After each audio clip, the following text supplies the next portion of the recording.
I just got the Barum Bravuris 6 tyres installed on my car, and first impressions are actually really good. Right away, I noticed how quiet and smooth the ride felt. Honestly better than I expected for a budget-friendly tyre. The grip on dry roads feels solid, and even at higher speeds, the car feels stable. I haven't driven in the rain yet, so I can't say much about wet performance, but so far, for everyday city and highway driving, they seem like a great value. If you're looking for an affordable tyre that doesn't feel cheap, the Bravuris 6 is definitely worth checking out. These summer tyres are made by Barum Tyres, which are part of Continental Tyres, and they are made in Romania in Continental plant.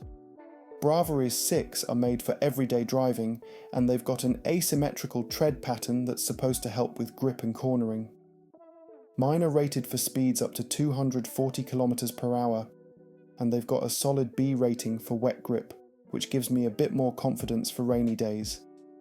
They're also very quiet at 69 decibels at 205/55/16 dimension, and they're made with a newer rubber compound that's designed to last longer and roll more efficiently, so hopefully they'll wear well over time. They even work on electric cars, which is cool to know. So far, I'm happy with the choice. Definitely a solid budget tyre that doesn't feel cheap.